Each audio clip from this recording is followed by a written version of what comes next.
ni msingi wa mahusiano baina ya utawala bora na haki za binadamu, hasa haki ya kuishi. Mheshimiwa Mwenyekiti, bila haki za binadamu hakuna utawala bora. Kituo cha Sheria na Haki za Binadamu mwaka jana kilitoa taarifa yake ambayo ina orodha ya watu wengi ambao wamepotea, hawajulikani waliko ama wametekwa. Taarifa hiyo ilitanguliwa na taarifa ya Chama cha Wanasheria Tanganyika, na baada ya hapo mpaka sasa viko visa mbalimbali vya watu wanaopotea, watu wanaotekwa. Nilitarajia, kwa sababu hii ni wizara ya utawala bora, ni lazima tupate pia commitment kwamba kutakuwa na usalama dhidi ya visa vya watu kupotea na kutekwa.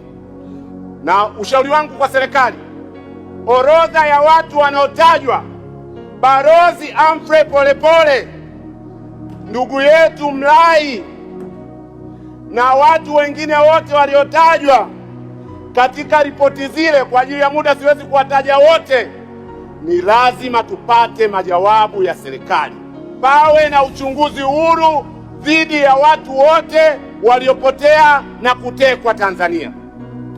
Hilo ni la pili nilitaka kulisema, na ujumbe wangu wa kuhitimisha, ujumbe hitimisha kuhusu utaratibu,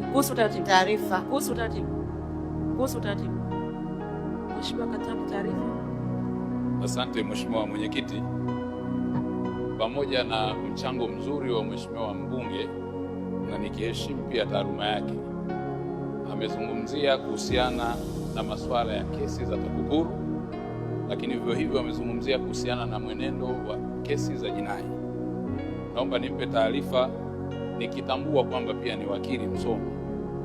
Yapo mashauri ya jinai yanayoendelea kwenye mahakama zetu yanayohusiana na ubadhirifu na upotevu wa fedha za serikali, na kwa sababu ya muktadha wa takwimu, pale utakapohitaji tutakupatia. Lakini vivyo hivyo kwenye tuhuma na shutuma za watu kutekwa na kupotea, zipo kesi ambazo tayari ziliripotiwa polisi, hatua za upelelezi zinaendelea. Lakini vivyo hivyo zipo kesi ambazo watu walionekana kusema wametekwa na baadaye ikagundulika ndivyo sivyo. Zipo shutuma nyingine nzito za kijinai ambazo jeshi la polisi linaendelea na uchunguzi nazo na kwa kushirikiana na vyombo vingine vya kimataifa.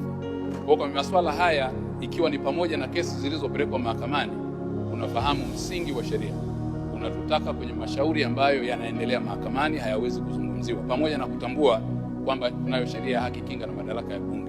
Lakini yapo mambo ambayo kwa hatua yalivyo na nature yake, kwa sababu ya kwenye hatua ya upelelezi, kwa sasa hayawezi kuwa public kwa sababu kuna taratibu za upelelezi. Asante Mheshimiwa Ado Shaibu Ado, unaipokea taarifa hiyo?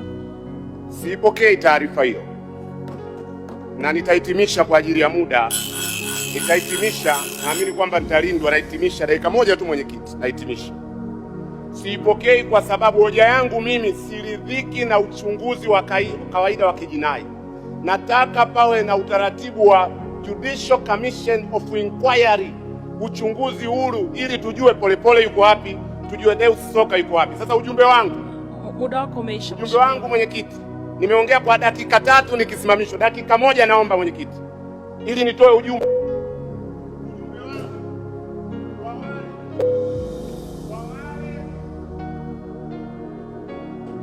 Ujumbe wangu kwa wale wanaodhani, nimeongea kwa dakika 3. Mheshimiwa,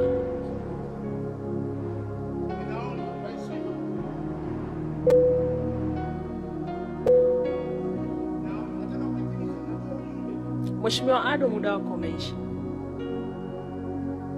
Tunaendelea na mchangiaji Mheshimiwa Edwin Swale.